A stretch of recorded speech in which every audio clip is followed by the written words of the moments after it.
Putin's heist of Ukraine's national identity.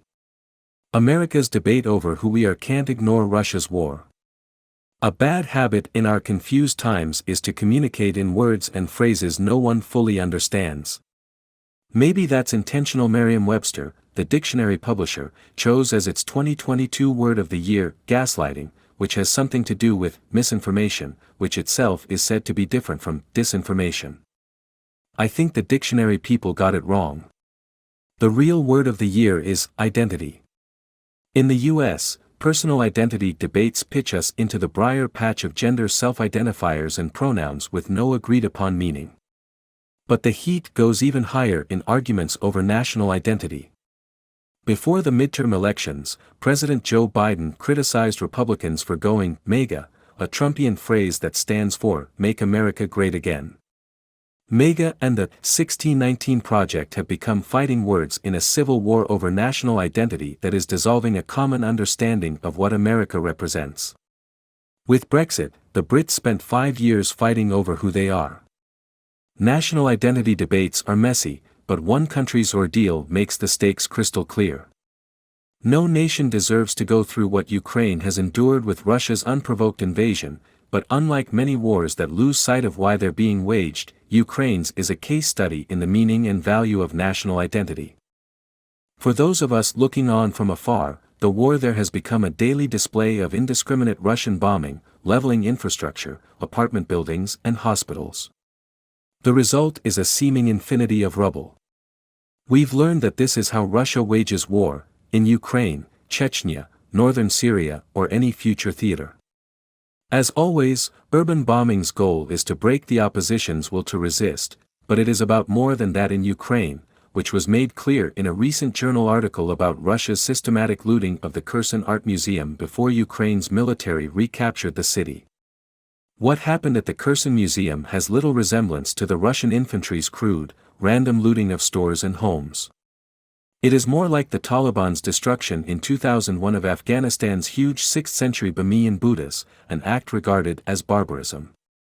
The looting of the Kherson Museum had to have been planned in detail by Russian art specialists in Moscow, intellectuals who knew exactly what was in the museum and what the art represented to Ukrainians. As described by the journal's Ian Lovett, the removal of art began November 1 under the direction of 10 civilians from Russian museums. About 10,000 of Kherson's more than 13,000 pieces were taken away, notably all paintings by Ukrainian artists. Rooms of artifacts that existed in Ukraine's territory before the Russian Empire were emptied. From day one of this war, the purpose of Vladimir Putin, and of the ideologues who surround him, has been to eliminate Ukraine's national identity. Erase a nation's art, and its past evaporates.